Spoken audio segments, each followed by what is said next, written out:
បងប្អូនឆ្ងល់អីតាក់ទងជាមួយនឹងការដាំចែកទេសក្នុងការថែទាំអីខ្ញុំនឹងព្យាយាមធ្វើវីដេអូបង្ហាញតាក់ទងជាមួយនឹងដំណាំត្រកួននេះហើយ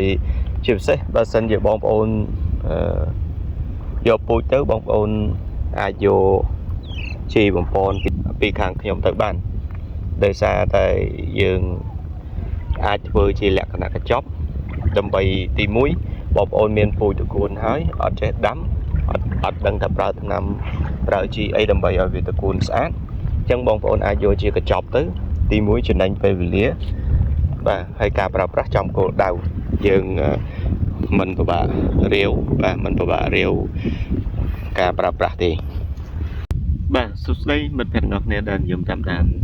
Channel ស្រាកសិករអញ្ចឹងថ្ងៃនេះថ្ងៃទី14ខែ12 2020ហើយខ្ញុំមកថតបង្ហាញស្រែថ្មីលេខទាក់ទងជាមួយនឹងស្រែដើមថ្មីតើវាមានលក្ខណៈបែបណាបាទហ្នឹងវាសួរបងនេះត្រកួនខ្ចីត្រកួនយើងបេះរាល់ថ្ងៃឥ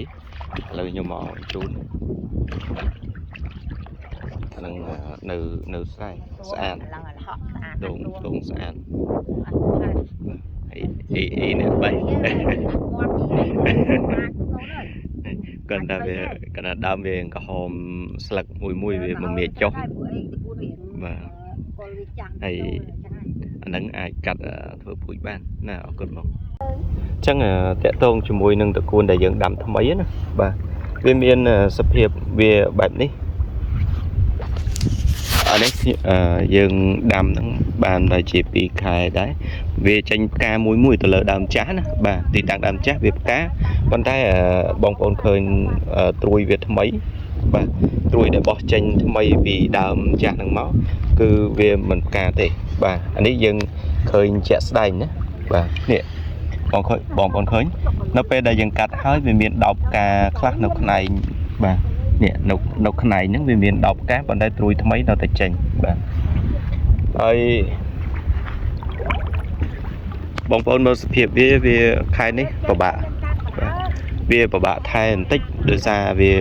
មានទី1ទឹកជ្រៅទី2វាធ្លាក់ខ្យល់ចឹងត្រកួនវាអត់សូវស្អាតបាទប៉ុន្តែបើសិនជាយើងធ្លាប់ដាំយើងដឹងពីបច្ចេកទេសដាំការប្រើប្រាស់ជីថ្នាំកសិកម្មទៅលើវាឬក៏ជីបំពន់ទៅលើវានៅតែស្អាតបាទនេះដូចបងប្អូនឃើញវានៅតែបោះចឹងនេះវានៅតែបោះទួងចេញធម្មតាគាត់ថាវាដើមវាអត់ស្អាតដោយអាខែយើងមានភ្លៀងណាបាទនេះអញ្ចឹងនេះសូមជែកឃើញថាខែណាក៏យើងដាំបានដែរគាត់ថាតែពេលដើមចាស់បងប្អូនឃើញដើមចាស់វាមានផ្កាជាប់បាទផ្កាជាប់ប៉ុន្តែត្រួយថ្មីវានៅតែចេញធម្មតាបាទអញ្ចឹងអរគុណច្រើនណាហើយបងប្អូនឆ្ងល់អីតាក់ទងជាមួយនឹងការដាំចែកទេសក្នុងការថែទាំអីខ្ញុំនឹងព្យាយាមធ្វើវីដេអូបង្ហាញតាក់ទងជាមួយនឹងដំណាំត្រកួននេះហើយជាពិសេសបើសិនជាបងប្អូនយកពូជទៅបងប្អូនអាចយកជីបំពន់ពីខាងខ្ញុំទៅបានដោយសារតែយើងអាចធ្វើជាលក្ខណៈកញ្ចប់ដើម្បីទី1បងប្អូនមានពូជត្រកួនហើយអត់ចេះដាំអត់ដឹងថាប្រើថ្នាំប្រើជីអីដើម្បីឲ្យវាត្រកួនស្អាតអញ្ចឹងបងប្អូនអាចយកជាកញ្ចប់ទៅទី1ចំណេញពេលវេលាបាទហើយការប្រើប្រាស់ចំគោលដៅយើងមិនពិបាករាវបាទមិនពិបាករាវការប្រើប្រាស់ទេហ្នឹងហើយអញ្ចឹងនឹងវីដេអូថ្ងៃនេះខ្ញុំធ្វើបទបង្ហាញតែប៉ុណ្្នឹងអានឹងឆ្លើយតបទៅនឹងសំណួរបងប្អូនដែលសួរច្រើនថាខែនេះ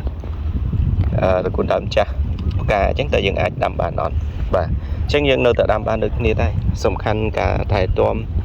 ហើយដើមចាស់តែកាលណាវាយើងដាំទៅវាចេញផ្កាប៉ុន្តែដើមថ្មីត្រួយថ្មីបាទវានៅតែលូតលាស់ធម្មតាដដែលហ្នឹងហើយអញ្ចឹងអរគុណច្រើនណាស់ហើយសង្ឃឹមថាបងប្អូនជួយ share បន្តបាទទៅលើផលិតផលកសិកម្មរបស់ខ្មែរបាទហើយមួយវិញទៀតសូមជួយគាំទ្រឲ្យបានច្រើនប៉ុន្តែខ្ញុំក៏សំណូមពរដល់អាជីវករបាទគណៈពេលដែលប្រទេស យើងបាទប្រជាជនយើងកំពុងតែជួបវិបត្តិសង្គ្រាមពីចោលឈ្លានពានរបស់ពួកថៃហ្នឹងយើងសំណូមពរថាបងប្អូនកុំលក់ឡើងថ្លៃអីបាទព្រោះប្រជាជនយើងកំពុងតែខ្វះខាតហើយយើងទៅព្យាយាមលក់ឡើងថ្លៃវាធ្វើបង្កឲ្យប៉ះពាល់រឹតធ្ងន់ទៅលើសេដ្ឋកិច្ចគ្រួសាររបស់បងប្អូនយើងបាទហ្នឹងអរគុណច្រើនណាស់ហើយមានចម្ងល់អីអាចសួរនាំបានអរគុណ